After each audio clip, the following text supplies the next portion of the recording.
আসসালামু আলাইকুম রহমতুল্লাহ।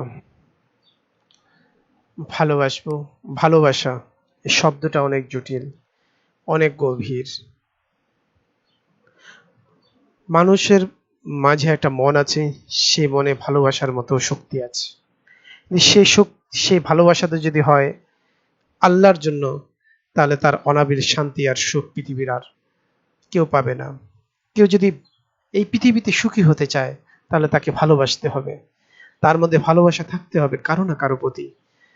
কিন্তু যদি সেটা হয় আল্লাহর প্রতি, তাহলে পৃথিবীর শ্রেষ্ঠ শান্তি, শ্রেষ্ঠ সুখ, শ্রেষ্ঠ অনাবিল প্রশান্তি সে ছাড়া আর কেউ পাবে না।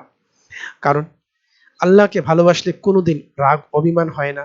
আল্লাহকে ভালোবাসার মাঝে কোনোদিন ভুল বোঝাবুঝি হয় না। আল্লাহকে ভালোবাসার মাঝে কোনোদিন সবচেয়ে বড় হলো বিচ্ছেদ হয় না।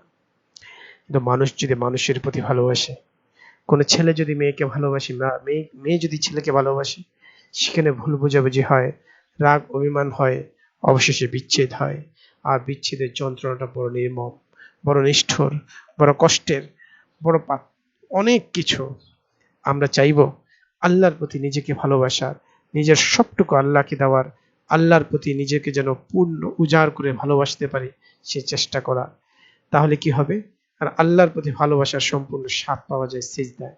লম্বা সিজদা করব, অনেক লম্বা সিজদা করব, স্বাদের সর্বোচ্চটা পাবো। সেই কারণ মানুষের কাছে যাকে ভালোবাসবেন তার সামনে নত হওয়ার যে আনন্দ, যে যে আনন্দ, সে আনন্দটা কখনোই কাউকে বোঝানো যাবে না। আসুন আমরা আল্লাহকে ভালোবাসি, আল্লাহর সামনে এভাবে পড়ে থাকি লম্বা সময়, কখনো বা 1 ঘন্টা, কখনো বা আধা ঘন্টা, কখনো বা 2 ঘন্টা আল্লাহর সামনে ভালোবাসার সত্তার সামনে এভাবে পড়ে থাকি। দেখবেন এক সুখ পাবেন।